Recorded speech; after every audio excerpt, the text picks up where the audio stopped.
Hello, hello, and welcome to episode 14 of the Nerds of the North podcast, complete with video from both ends of the hosts of the episode. As usual, I'm host number one, Matt, and joining me today, as always, is host number two. This is Nick.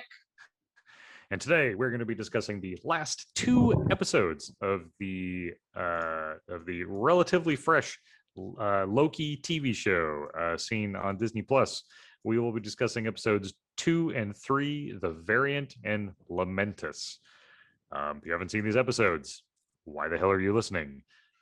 Nick, why don't you kick us off? What did you think of episode? We'll try and go sequential here, relatively speaking. So what did you think of these last two episodes? And we'll try and start with episode 2, The Variant. Yeah, stretching back a little ways there. I thought it was fine. I know that's not really too much going in there, but I thought it was fine. In-depth analysis. Yeah. I'm kind of drawing a blank what exactly happened in that episode, so it must have not have really registered with me.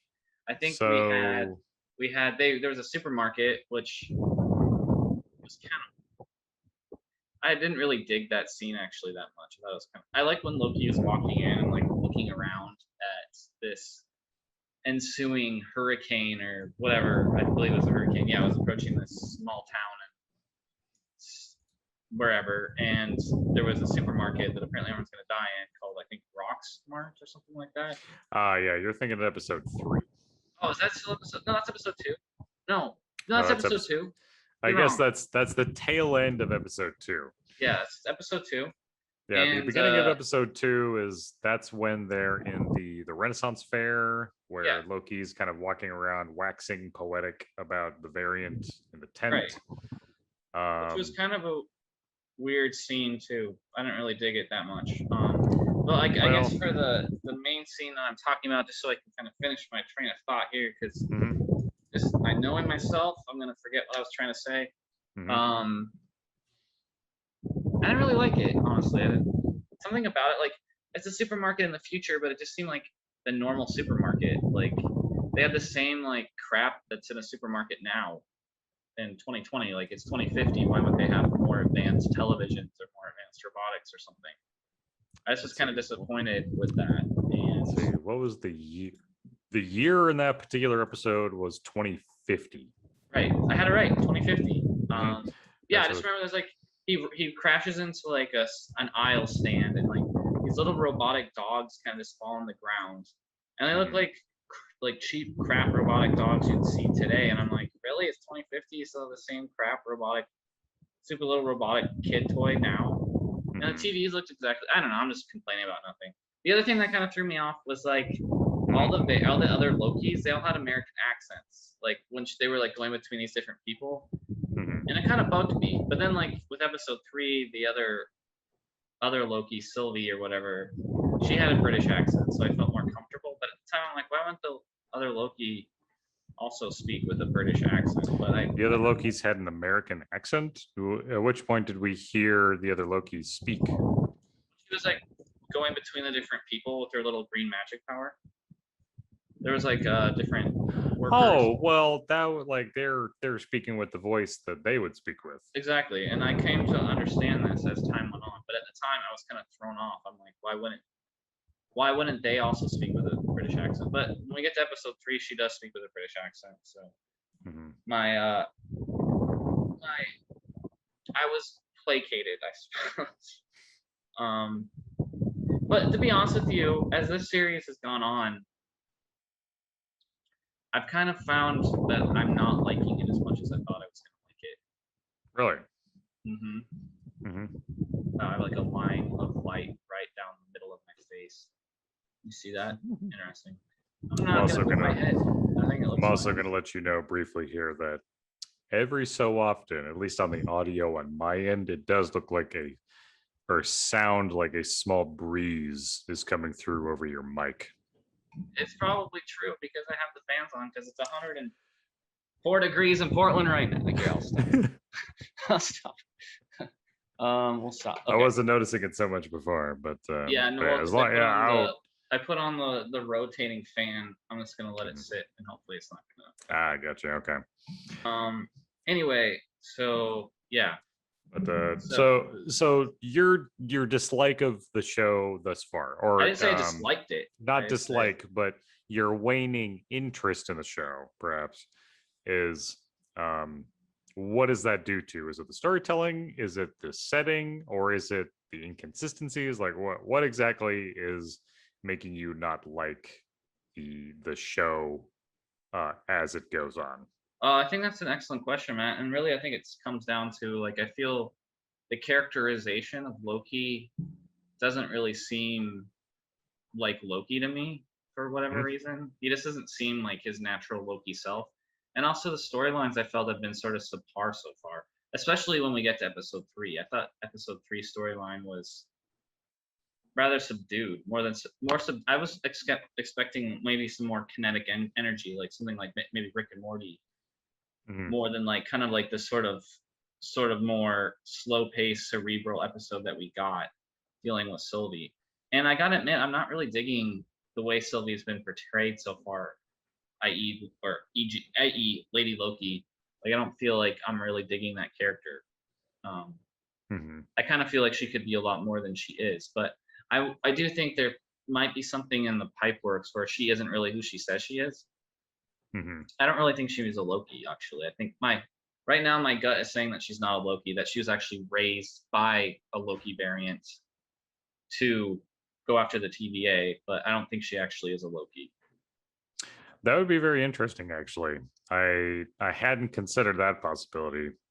The idea that I mean, I guess if I were to give kind of my brief thoughts on episodes 2 and 3, I thought that the beginning of episode 2 is really good, with Loki having kind of this long, drawn out dialogue at the beginning in the Renaissance Fair. It was just kind of very Loki-esque in that he was trying to convince them and also buying time for himself, trying to like make it seem like he knew what he was talking about when clearly he was just full of shit. See, I felt like that was too on the nose or something. Like, I was like, clearly he's making crap up right now. Like, if you don't understand that, like, he's Loki, you know, like, I don't even like that Owen Wilson sort of played along with it. I'm like, I mean, he's Loki, right? Like, he's gonna like try and trick you guys. Well, I mean, to be fair, like, Mobius has instilled a lot of trust in Loki and trying to keep him around as like a variant, I don't know, advisor, I guess. But you know, his whole thing is that he thinks that this Loki can help them locate the Loki that they're after. And that does involve a level of trust from his end that this particular Loki, the Loki we know and love, isn't going to immediately screw them over, which at one of the first opportunities, he tries to screw them over at this Renaissance Fair, which Mobius catches not immediately, but certainly in the nick of time. I just felt like it was, sorry, I guess I'm grabbing a blanket, even though it's like 100,000 degrees out. Are you chilly, sir? The fan, the fan's right on me. It's good. I forgot what we were talking about. Something popped into my head though, and I just want to spit it out before I forget again. Loki is too low key. Name of this. It's too low key, man. I need more kinetic energy. I'm not used to having a camera, so you have to forgive me, but this is my bad face. How dare you? Yeah. Yeah. No, like, I think this particular version of Loki that we're seeing is he's weird for a number of reasons, because the Loki that we have grown to know and love was Loki who, you know, was one of the main villains, if not the main villain of the first Avengers movie, bringing an entire alien army to Earth in order to conquer it and failing, and then ultimately seeing his progression as a character through Thor. Did Thor 2 happen? Thor 2 happened before Avengers. seeing, really, Thor 2 happened after Avengers? Really? Okay. So seeing his progression through Thor 2 and then into Ragnarok, and then ultimately with the with Infinity War and Endgame, seeing Loki come to his demise, um, growing as a character, learning to love his brother, to understand his father better, um, and then ultimately making the ultimate sacrifice and dying. The Loki that we're seeing now is the version of Loki we met in the Avengers film, in ultimately being defeated, but being made aware of what his future would be, which was to have a relationship with his brother, have a better relationship with his father, to well, maybe they didn't go over this so much, but help him murder his sister, and then ultimately die to help save his brother.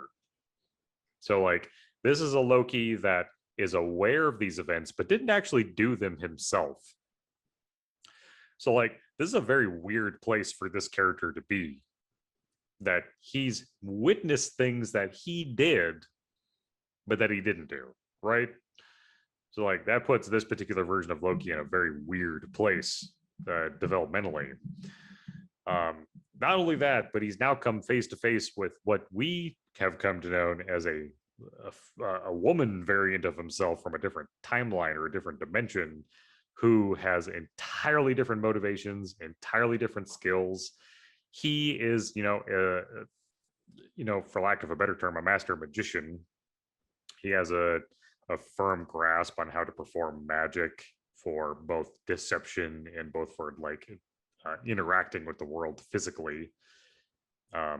We saw him stop an entire building and throw it away from him in episode 3, whereas this woman version of Loki, Sylvie, that we've seen, only really has the ability to charm people as she sees them, to help her do what she wants.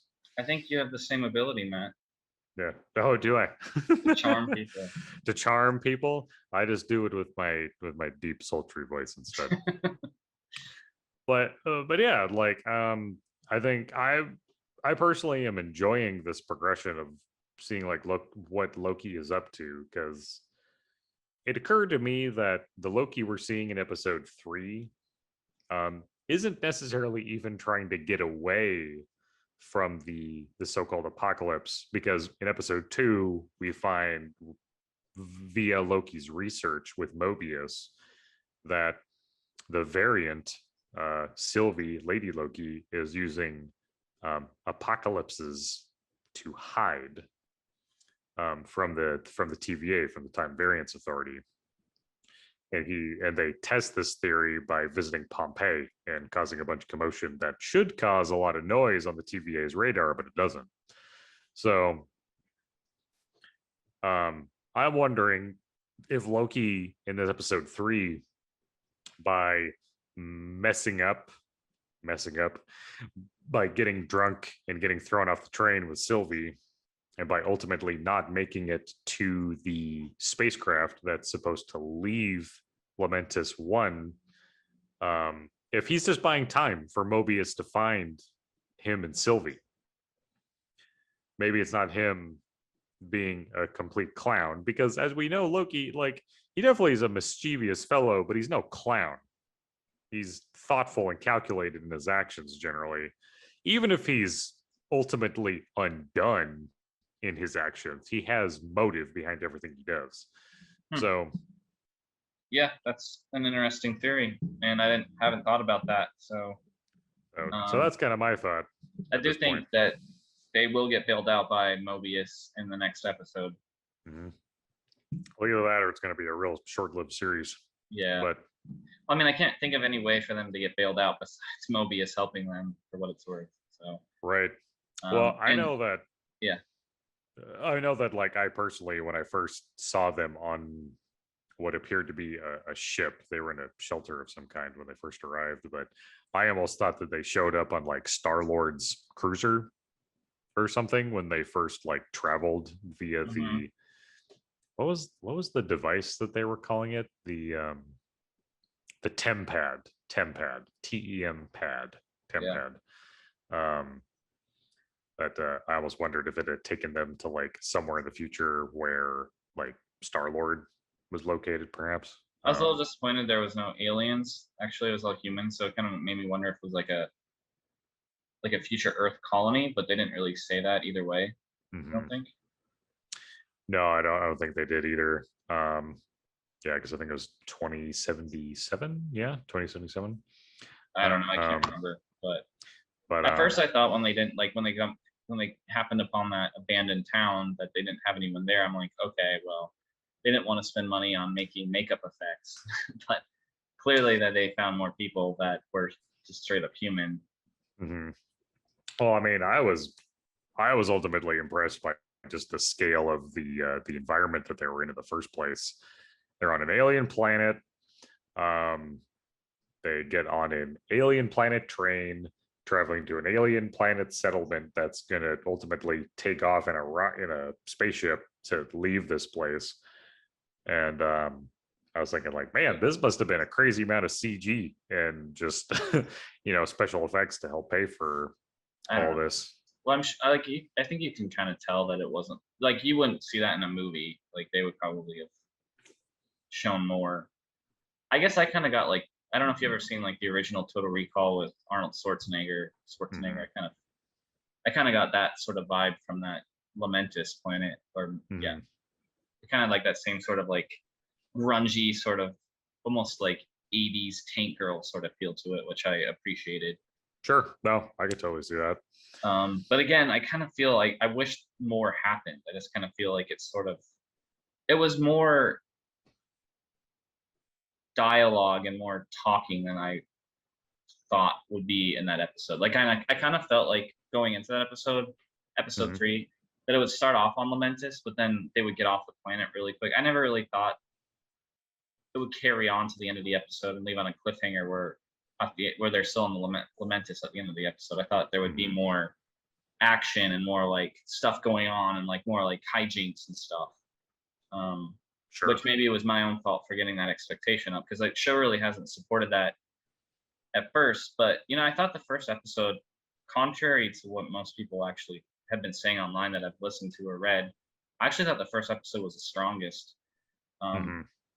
Because I thought it was I liked the humor in it. I thought it kind of explained what was going on a lot, or introduced like a whole new concept into the Marvel universe, which wasn't there before. And was almost kind of like tying events together with like WandaVision and other MCU properties. But since then, I kind of felt like it's sort of slowed down a lot, and not that much has actually happened. And I'm like I said, I'm not that impressed. I don't mean to be like down on the show so much, but I'm not that impressed with Sylvie so far. Like I'm not that intrigued by her character, which is weird. I just don't think she's a Loki. Something about her just doesn't seem like Loki to me. Like she doesn't seem the same as him. She seems more driven by anger or something. And I don't really see Loki driven by anger. I see him more of like a kind of clever, like kind of almost like, well, trickster character. Like he just wants to cause trouble. Mm-hmm. Um, at least that's I don't know if he would see himself that way. I think he would see himself as like kind of trying to gain power, but at the end of the day, I think he is sort of like just sort of like a troublemaker, not like I have a vendetta against blankety blank. Mm-hmm.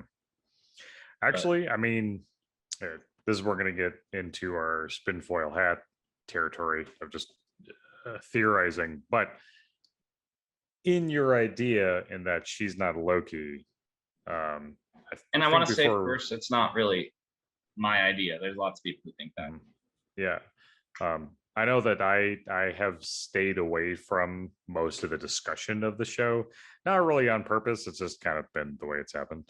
Um, Nick can attest to the fact that I have a puppy, and so I've been cleaning up after said puppy quite a bit recently.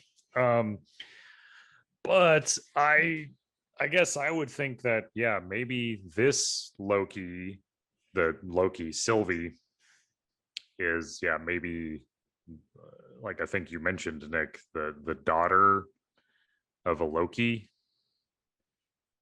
I don't know about daughter.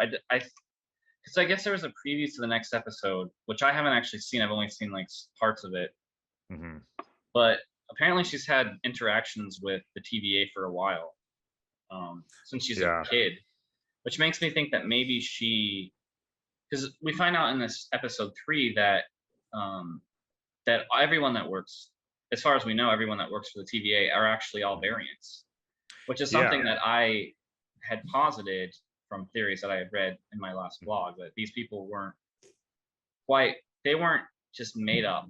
They were by the Time Lords or whatever they're called. Yeah.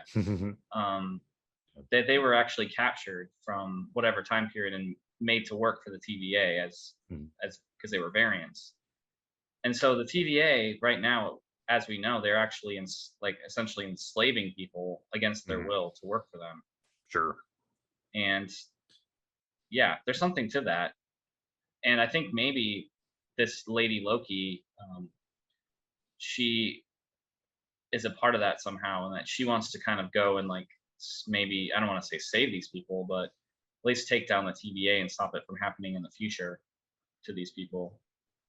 Yeah, because I think that kind of feeds into a couple of different ideas I guess I've had now with this information, like because you mentioned specifically, and this is what I was thinking, that she mentioned specifically that she's been dealing with the TVA her whole life. So if she is a direct Loki, like she's a Loki from a different dimension, which, minor aside, how bananas is it that they've just like casually introduced multiverse in this fashion, right? Like, if she is who she says she is, they've essentially confirmed multiverse already through like hologram images of different versions of Loki. But still, that's so bananas. So MCU has expanded a lot just with the introduction of one show. But either this version of Loki, Sylvie, has been hunted by the TVA her whole life because she's been a variant for that long. Or from one point in her life, she has continued to be hunted by the TVA and she's eluded them this long. Or from the moment of her birth, in the theory that I'm not going to say that I coined this theory, but I just had the thought of that she's the daughter of a Loki, because that would maybe explain a little bit of her distaste for being called Loki, because like maybe that's her father's name. Yeah. So now that she's, I kind of have a feeling that maybe she was taken in by an older version of Loki, and that older version of Loki, because there is something in the comics where like there's an older version of Loki that's evil, that maybe she was taken in by this older version of Loki and taught how to take down the TVA, because clearly, or at least something to do with, and this is completely, there's no evidence of this so far, I'm just like making crap up, so this is just my theory. I don't think she's necessarily Loki. But and then last episode, episode 3, it's clear she had never been inside the TVA before, because she didn't know that her magic didn't work there, it seems. Right. So I don't know. I just have a feeling about it. I just don't think she's an actual Loki. And when actually Loki was asking her about her past, she was very vague in episode 3. She didn't say much about it, right? Like, he was asking her about it and she wasn't clear at all. And that's why I'm almost positive that one of the two of us is going to be right. Like I'm kind of more on the daughter side, you're kind of more on the the mentor side, but like one of us is going to be right. I think for sure. Like, we can't be 100% sure, but I think we can both agree that we don't think that she's actually a version of Loki. She is associated with Loki in some way from a different timeline or from a different dimension. And we can know that Loki had a strong influence in her life, and that's been her motivation for what she's doing against the TVA. That either she's the daughter or she's been mentored by a Loki, and that's what's fueled her her, I don't know, seeming like rage and hatred of the TVA for her to do what she's done. Because something that we didn't really touch on at all in episode 2 is that she activated a number of these like I guess for lack of a better term, time bombs in different timelines that have caused huge ripples across the sacred timeline. And the TVA is absolutely having a tizzy over this. And so they're dealing with that. Whereas in episode 3, the show focuses entirely on Loki and Sylvie's interactions of them trying to escape Lamentus One before the planet ultimately blows up in an apocalyptic fireball. So, but yeah, no, I think whatever like storyline where it goes, I don't know. But I think we're both right in that like she's not who she says she is. She's not really Loki. There's something with her character that we don't know, obviously. Yeah, because you're right. Because she's dodging questions. She's being very vague. She doesn't really answer any of Loki's questions in terms of their childhood. Her and even just like in her actions, like her lack of ability to use magic very efficiently seems like kind of a big red flag, right? Like Loki's he's a trickster. Like the fact that she can't like do any illusions or disguise herself, she can only charm people, kind of speaks to like a very rudimentary knowledge in the magic arts. Yeah, I don't know about that, but she definitely has different powers than our Loki has that we're most familiar with. Mm-hmm. Yeah, but she still has like green magic, which would make sense if she was mentored or trained by another Loki, that he would teach her that. But there's also a lot of people that think she's going to play a version of the Marvel character Enchantress, which I'm not familiar with that character, but apparently she's like a witch, but she I mean, if we're looking at like this show's potential relationship with like a show like WandaVision, like there's clearly like a carryover of witches from that show into witches potentially being an element in this show with Lady Loki or Sylvie or whatever. Sure. Because she's definitely like kind of witchy for sure. So, but I think we'll see that develop throughout the show. We'll have a clearer idea in the next. It's already crazy. It's already we're already halfway done with it. I feel like it feels like it's just starting. Is it really only going to be a 6-episode show? Mm-hmm. Wow. But it's gonna have. Well, I mean, it's gonna have 2 seasons apparently, unlike the other. At least 2 seasons, unlike the other ones that we've. 2 seasons of this? Yeah, they renewed it. They already renewed it for another season. So it's gonna have multiple seasons.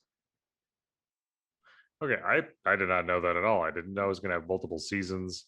So does that mean that Doctor Strange and the Multiverse of Madness is gonna come out like in between this show's 2 seasons then?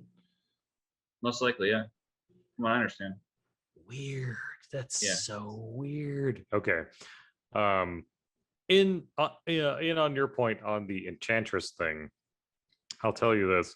I too don't have a ton of knowledge about who Enchantress is. My knowledge of her comes from, I mean, maybe kind of a weird source, but from the Hulk Versus series of like short films, cartoon films. There was a set that came together of Hulk versus Wolverine and Hulk versus Thor that came out years ago now. I remember there was one late night evening where we watched like Hulk versus Wolverine, I think, together.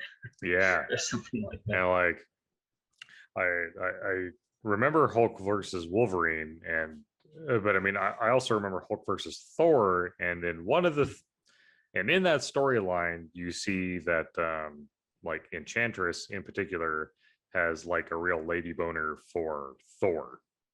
Like she's very attracted to Thor. She actually ultimately has a real issue with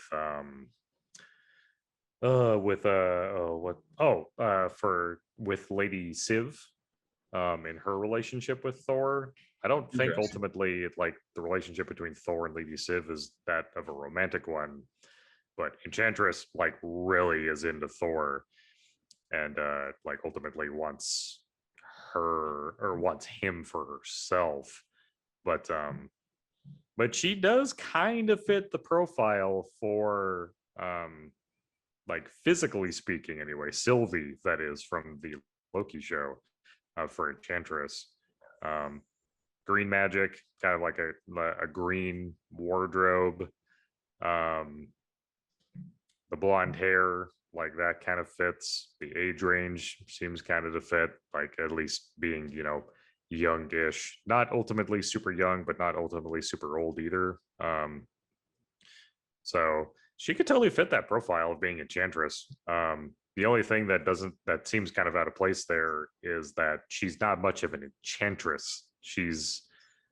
Um, she seems to have one spell at her arsenal, which is this charm ability. Um, so I really, really like that idea actually of her being enchantress, but it only seems far fetched in that and that like her abilities don't quite match up with what we'd expect out of that. Yeah, and I mean, I'm not really comfortable saying what my opinion on it is because I honestly don't know enough. But Mhm. to your point, I would say that, like, if by chance she is Enchantress and she doesn't have all her powers right now, that can obviously change. I mean, just look at Scarlet Witch. Like Yeah, she she really just, like. yeah, I mean, she just started getting called Scarlet Witch in WandaVision. She didn't even have that title until WandaVision. Mhm. Um, but I will be curious going forward. Like, I'm probably completely off base that she's not a Loki. Part of me doesn't like. I want Lady Loki to have dark hair and be kind of have like a certain attitude that this particular Lady Loki that we've been introduced to doesn't have. Like, I kind of want her to have a certain suave sort of like, Mhm. I don't know, almost like kind of sexy quality that like she like commands the room. Like, I Mhm. don't know, but I just don't get No, that I same mean, sort of energy from this particular version of Loki that we've been introduced to. I think you're right in that regard. I mean, like Loki seems perplexed by her in a number of ways, and one of them is that like yeah, she doesn't really ultimately seem very Loki like in how she approaches problems. She's talking about the mission. Like Loki never once is ever like we have to complete the mission. Like he's always Well, like I'll say that Loki is always very self-serving. yes. Like, everything that we've seen, especially up to the point of the end of the Avengers, which is where he is at currently, Mhm. like that we knew of, everything he did was very self-serving. Lady Loki seems like she's not doing something self-serving right now. Or she's like It she's seems has a deeply mission beyond. personal. Yeah, it's a mission beyond just a personal mission. Maybe I'm wrong about that. I could be wrong, but Mhm. it just doesn't seem that way. That she's looking to gain sort of any power or prestige from this. Her only goal is to bring the TVA down, Mhm. but we don't really know why. And from what I can tell, she's not doing it for her own like gain. She's doing it for something else. Well, and I guess if we're going to continue on the Enchantress train a little bit, this just occurred to me that, like, from my knowledge, my experience, I'm going to preface that um, through that short film of Hulk versus Thor. Um, Enchantress is generally a character that works for or with Loki on a pretty regular basis. Interesting. Yeah, and so because in that movie um she ends up assisting Thor after he's had the absolute tar beaten out of him by Hulk, to like kind of bring him back from the brink of dying, because of her love for Thor. And so that ultimately doesn't go anywhere, but I mean, like, it still stands that like she was essentially employed by Loki in that movie to help him in his quest to help kill his brother and to take over Asgard with the help of Thor, or with the help of Loki. Jesus Christ. With the help of Hulk. Sorry, names. Because like the whole plot of that is that Loki uses Hulk's body and like possesses the mind of Hulk, and then uses Hulk's strength to defeat Thor physically, whereas Loki could never do that by himself. But yeah, so this idea of the Enchantress is actually very interesting, because like the fact that she's wearing like very Loki-esque clothing kind of leads to that, like her being an apprentice of a Loki at some point, or a daughter perhaps. The only reason I throw the daughter idea out there is that like I don't know enough about Loki in the comics to like be making any serious judgments on that, whether it like be a mentor thing, apprentice type position, or a daughter. But I think that's kind of what makes the show fun, is that we're the layman of these subjects. Oh, well, like you're talking about Hulk, and that made. So have you seen the new trailer for Shang-Chi or Shang-Chi? No, actually. It's pretty crazy because they have you know who Abomination is? Mm-hmm. Yeah, at the very end of the trailer, there's a cage match between Abomination, from Incredible Hulk, Yeah. that Abomination, versus Wong. Weird. I mean, Yeah, that's super cool, but like yeah. that has to be one of the that has to be the only connection they've ever made in modern MCU with that movie in particular, right? Like, Well, they've had General Ross or whatever his name in. He oh, was Thunderbolt Ross. Thunderbolt. Yeah, I guess you're right. They've had him But come back. yes, for the most part, yes. That's definitely, I think, the biggest connection they've. But that character Abomination is supposed to be showing up in She-Hulk as well on Disney Plus. Interesting. I guess that does put to bed any notion that that movie isn't part of the canon. I mean, Oh yeah, it is. It's just that Ed Norton is no longer a part of the film franchise. I still kind of versus. see it sort of being tenuously part of the canon, just in my own mental like formulation of that, just because of the weirdness of it all. Sure. Like, I just can't make Ed Norton and Mark Ruffalo the same person. Mark Ruffalo the same person. Yeah, they're too different. So for me, like, it'd be one thing if like they had like sort of similar personalities or way of acting, but they're completely different people. Like, there's no carryover besides the name and the history of the. I'm sorry. Edward Norton has a certain like intensity to him in everything he does. Mm-hmm. Mark Ruffalo does not. He's like more like laid back, like definitely more laid back than Edward Norton. This is off track of Loki, honestly. But I mean, no, that's very interesting though. Yeah, because I mean, we're making connections to different pieces of properties that would ultimately explain like what Sylvie is in all of this.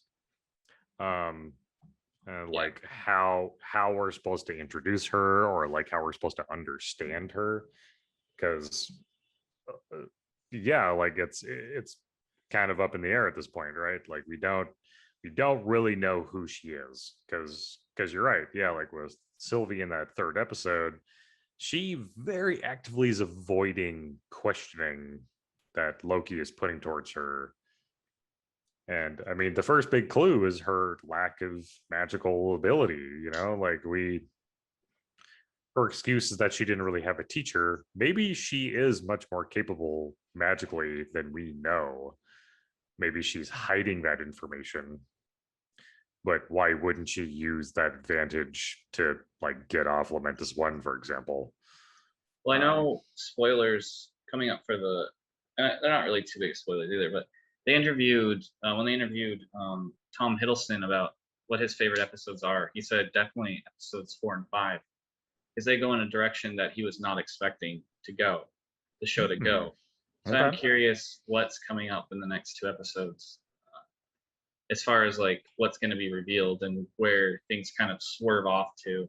Because I think for me, what I really wanted to see from this show was sort of like kind of like just crazy ideas in the timeline, dealing with time and dimensions. And I feel like episode two kind of set that up at the end of the episode, where you see like, like you said, the time grenades falling through, the portals, just in the time is like, that's how I explain. But it looks like, like a river. Like it's like a river that was dammed, that's no longer dammed. That's like now it's like splitting off into like, I would say hundreds of different ways, but it's not really that way. At least how it's presented to us so far. Alternate timelines, certainly.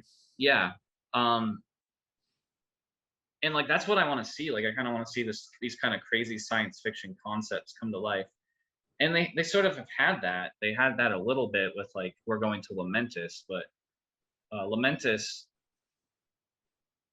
though an interesting idea, like I feel like it's something I've seen before, which I don't hate. Like I like when they do callbacks. Obviously, like I've made reference to like my love of like heavy metal and Blade Runner and crap in the past, but like I just kind of felt like it was a little half baked. And then also with like the supermarket battle, like I was kind of underwhelmed by that as well. But the show really wasn't. The difference between a show like this and a show like, let's say, like Falcon and the Winter Soldier, especially, there's not much action in it.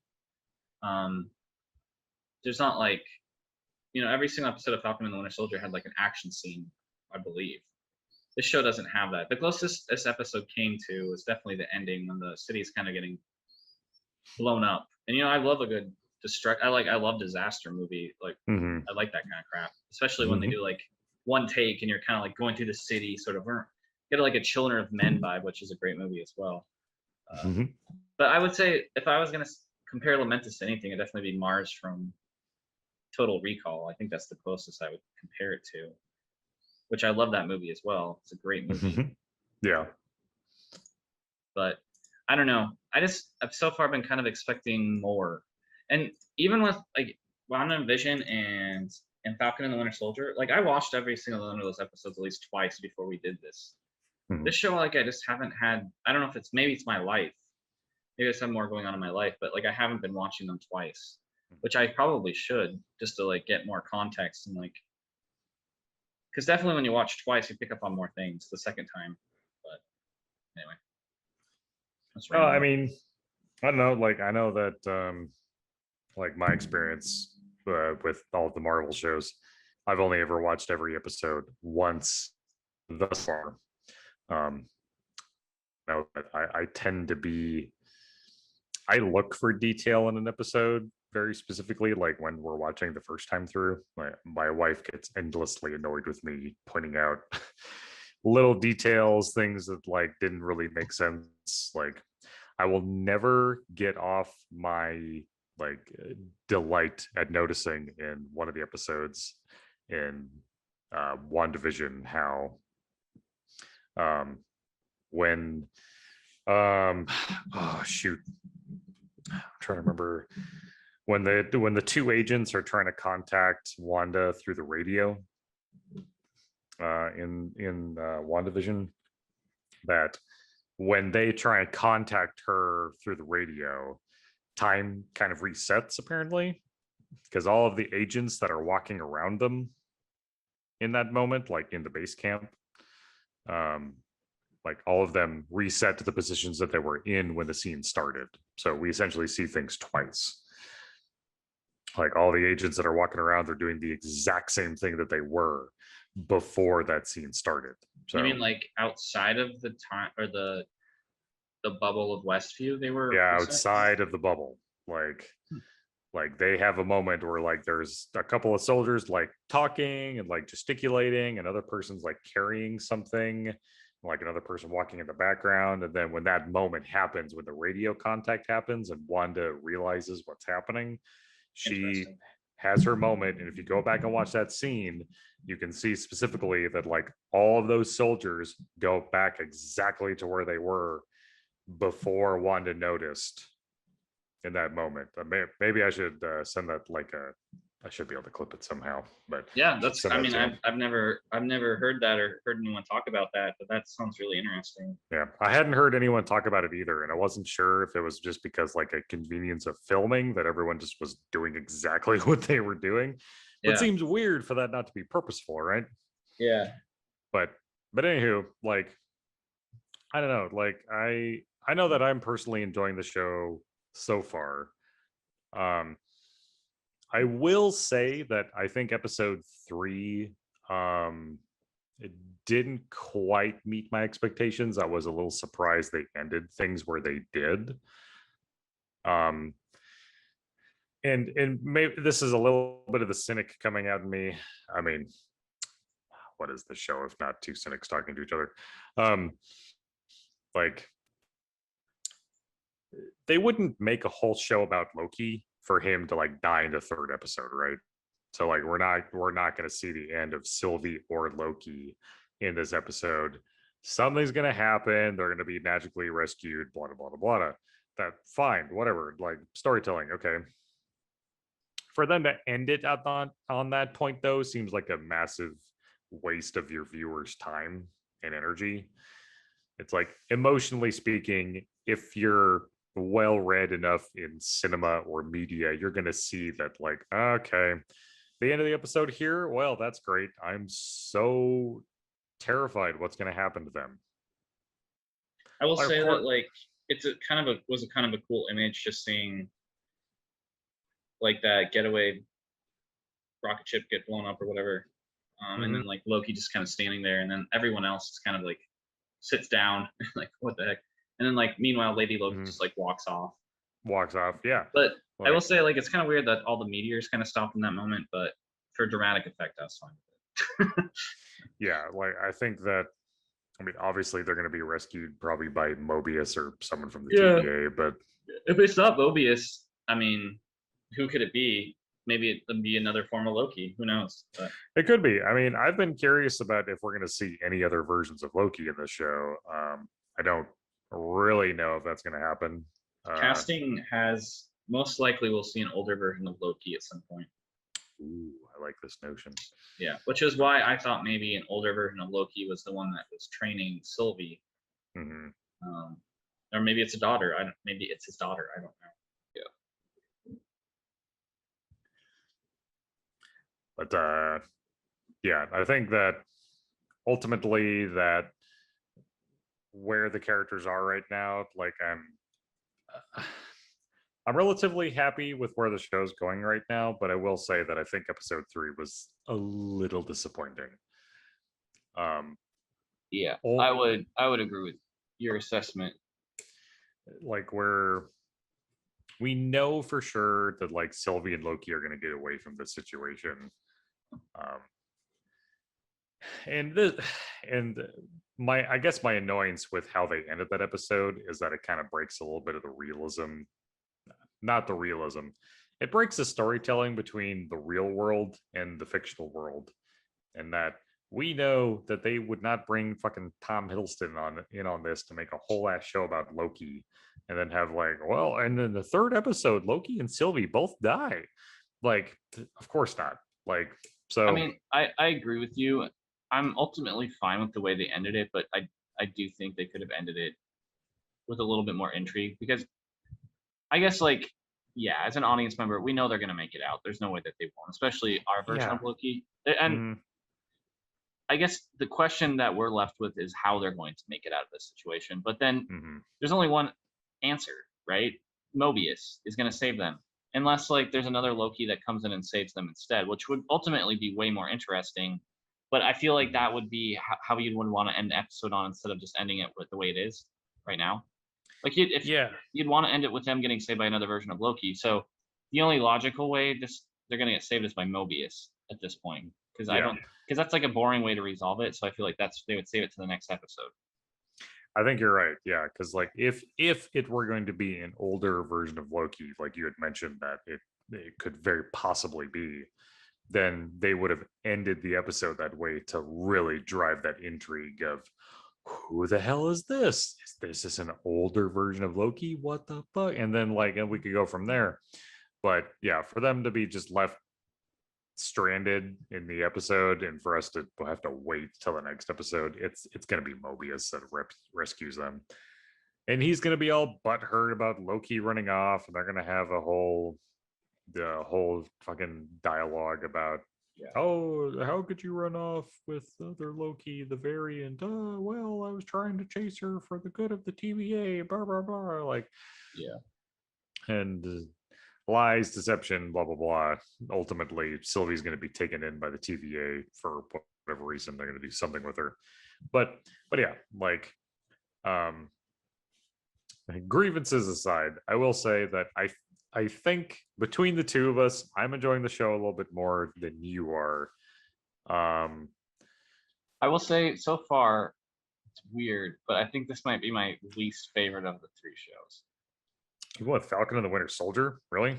I loved hating on that show so much. Like, I just enjoyed like being like, what the heck is going on with the show? It's so stupid in so many ways. So I like actively kind of enjoyed watching it, where I'm like, what the. But WandaVision was like my favorite by far so far, and I also really, I mean, as far as entertainment value, I did like Falcon and the Winter Soldier just because it was so like, there's so many scenes where I'm like, really, this is the direction they're going in. As far as like single episode wise, like the first episode of Loki, I really liked a lot, but so far I've been kind of let down, and I think as we progress further, I think it can redeem itself. Though I'm a little disappointed that we're already halfway done, and I'm still not like, wow, this show is amazing. Because I thought that's what it was going to be. I thought it was going to be like, oh man, this show's so crazy. Like, there's so many crazy concepts and things I wasn't expecting to happen. But so far, I've been kind of like, oh, I've been expecting everything as it's played out. Like, I haven't really been surprised, I guess, except in the first episode. Yeah, I mean, I don't know. Like, I've been pretty happy with the level of surprise for the most part. Like, I mean, I did kind of piece together that we were likely going to get a Lady Loki or sooner rather than later. I guess I was kind of surprised that Loki seemed to be like, maybe not purposefully, but accidentally foiling all attempts at leaving Lamentus One once they had been transported there to escape. And like I mentioned earlier in the episode, I do think maybe that's Loki's attempt to just buy time for Mobius to find them. But yeah, like, I will say that episode 3 did leave me wanting a little bit, but episode 1 and 2 I thought were both really good, because the thing that surprised me about Sylvie in episode 2 was that, like, those reset charges that she had stolen from all the TVA agents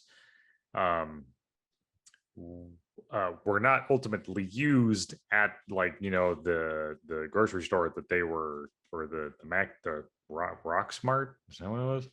I think so. That they were visiting. It was that she was transporting them across time to other various locations to cause the sacred timeline to essentially be falling apart. So I thought that was a really cool. Yeah, no, that's really cool, and we haven't really seen the repercussions of that either yet. Yeah, because we don't know where she sent them. I don't even know if that'll necessarily be a focal point about where she sent them, but I would like to know where she sent them, because I think that does matter. Like, where she sent those charges, like, that's a part of the timeline that essentially, like, gets erased, right? So, and speaking of next episode too, like, there was like some trailer scenes where I thought Loki was talking to Black Widow on Vermeer. Yeah, that whatever that planet or moon was, Vermeer, I think, or something. Like, but it's clearly now that he's talking to Lady Loki or Sylvie, as the planet's about to die. Right. Which is a little less exciting, obviously. Hell, I don't know. I mean, like, why would they be on Vermeer if not for a moment for? Well, I think they're probably still on. I think that scene was probably on Lamentus. It might be. Yeah, and that's probably the beginning of next episode. I bet is they're like kind of having like a heart to heart or something as they think they're about to die, um, and maybe she'll reveal a little bit more about herself. And because I think, like I said, the next episode appears to be kind of like a flashback for Sylvie a little bit. So maybe as they think they're about to die, she's going to reveal sort of something about herself, and then we're going to get more information about what her motivations are and why she is the way she is. And maybe that's when we'll get more information about if she's actually a Loki or not. Which again, I'm kind of I don't think I'll probably be wrong, but I kind of feel like she might not be. But I don't know. I actually do agree with you. I think when it comes to like there's attention to detail that's played out in MCU or in the MCU films and shows that is not generally seen in a lot of other mediums in terms of consistency, right? And you can, if we're just talking about Loki, you can kind of attribute that a little bit to like when Sylvie was charming the different people that she like more or less possessed in that episode. um what was the name she gave herself, like Carl?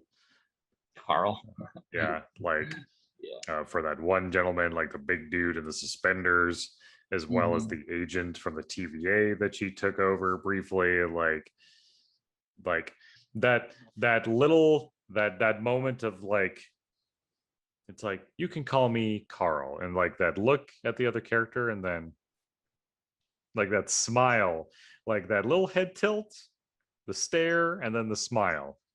Like that is definitely like very indicative like of something Loki would do, where he does like the head tilt. Tom Hiddleston, he does that head tilt. He like his eyes kind of squint.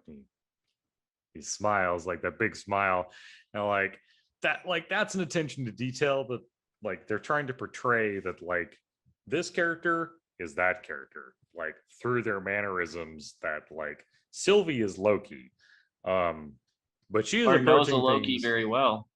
or knows a Loki very well, right? Or she's trying to convince a Loki that she's Loki. And so, like, for them to take that attention to detail in that moment, because all the moments on Lamentus 1 are moments of just complete chaos, right? Like she's trapped in a moment she wasn't intending to be. There's an apocalypse around the corner that's going to devour both of them, and she's trying to find a way off this planet to continue her mission. But Loki is preventing her from doing that. So she's flustered. She's trying to deal with the situation. She can't put on this show that would, uh, ultimately lead us to believe that she's Loki.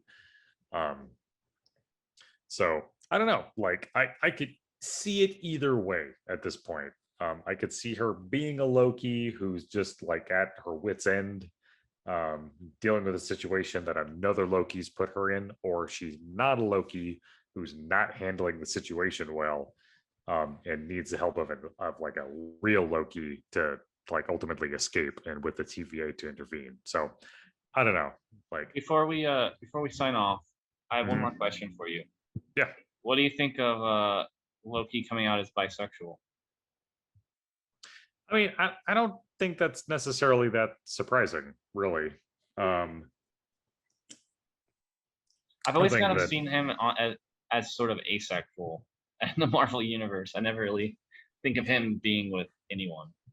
Yeah, well, they haven't really ever even hinted at the idea of Loki having a partner of any kind, whether it be casual or otherwise. Yeah. He's always just been Loki. If anything, he has a thing for his brother.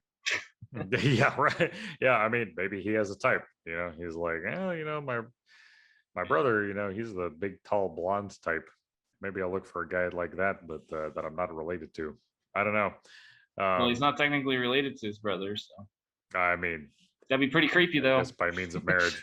But no, yeah, like I think him being bisexual is, it doesn't really like change anything about the character, but it does add like a certain level of depth that could be very, very interesting storytelling wise, moving forward, only in like our current time, right? Like you know, 50, even 20 to 50 years down the road from now, like it's like, okay, this character was bi in this old TV show. Why should I care? But like it's very relevant and interesting now because it's very indicative of the time in which it's happening. So Yeah. no, I think that's a I think if there was going to be a bisexual character in the MCU, I think Loki is an excellent choice for that character because I mean he's the coy, mischievous one, right? Is it like, am I into both men and women? I don't know, am I? And then a little Yeah. wink at the camera, and then. Well, I mean, I think even in mythology, he's like a little more. He's had like same-sex relationships, from what I understand. But I think as far as characters that have, you're right, that are gonna come out as bi, like I think there's less impact of a Loki kind of character coming out as bi as like a Thor or Captain America coming out as bi. Like if that happened, people would be like in an uproar about what?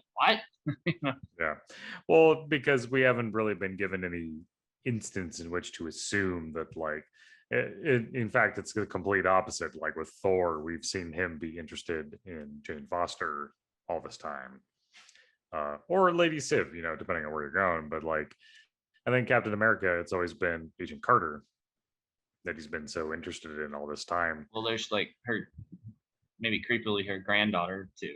But Yeah, I mean, yeah, creepily, I could definitely see the argument for that being a little creepy, but like he's a man in a situation where it just so happens that the granddaughter of the woman he was in love with happens to be interested in him. The power broker. Yeah, the power. Don't even get me started. But anywho, I think we have thoroughly discussed the last two episodes of Loki. Unless you have anything else you'd like to add, sir. No, I am curious what's gonna happen. It is weird watching the show on Thursday morning versus like Friday morning. I don't know. It's just weirdly, it's not the same experience, and I don't know why. It also feels like on a Wednesday, like time goes quicker between episodes. Like on a Friday, I feel like it takes a lot longer between episodes. Wednesday, for some reason, like it's not. I don't know. It's like midweek is a little different. That's too funny. Yeah, because I don't know. That's like totally aside to what we're talking about. In general, like I don't get me wrong, I do enjoy the show. I do want a little bit more, and I'm hoping it gives it to us, and I have a feeling it will. But for whatever reason, and it was probably because of the main writers association with Rick and Morty, I was expecting a little bit more like kinetic, like things always moving forward, like crazy sci-fi concepts happening a lot. And so far, I haven't really gotten that. And with only 6 episodes in this season, like I kind of feel like since we're halfway done, I'm like, wow, what's going on? Like I kind of was expecting more at this point, but I kind of feel like it's a meal that hasn't been cooked all the way, which makes sense. We're only halfway done, but we'll see. Yeah, no, I think either the next 3 episodes are going to be particularly explosive in terms of the action or the information that's given to us, or we're going to be given one more somewhat, I'm not going to say dry, but one more narratively driven episode before we're given 2 full episodes of just nonstop action. It feels like it's all been built up so far with very little payoff. I think if I were to make a judgment, I would say that I think Loki is going to be the last of the pre and like during COVID Disney Plus shows that we're going to see. I think from the end of this show, the end of the season moving forward, any Disney Plus show that is a Marvel show in particular is going to be a lot different in terms of the quality of storytelling, only in that we won't have to assume that, COVID happened. So But that being said, I am excited for next week's episode. I know that for my wife and I, Wednesdays, it ends up being a good night. We've even watched it over lunch, depending on when she's home. So like Wednesday during the day, which is a weird time to get like your big hit of the week for a show. But well, I mean, Lost came on during Wednesdays back in the day, so that was a big deal for me. That's a deep cut, my friend. Well, I that show was like huge for me, so I remember that very well. That's too funny. But yeah, no, I think you're right. I think we've now had a good discussion. I'd like to thank everyone for joining us for this episode of the Nerds in the North podcast, episode 14. We are 14 episodes into this, and not a soul is listening. Can you believe it? I can. So I hope anyone who is listening posthumously that you enjoy this, and if you like our ramblings about media and comics and shows and movies in general, let us know. We're gonna probably have some level of community engagement once this starts getting put out more into the world. So let us know what you think about our thoughts and ideas about the show moving forward. That being said, I want to thank you all for joining us for this episode of the Nerds of the North podcast. And I hope you all have a great night and a great rest of your week. Thank you, everyone. See you next time on the Nerds of the North. Bye.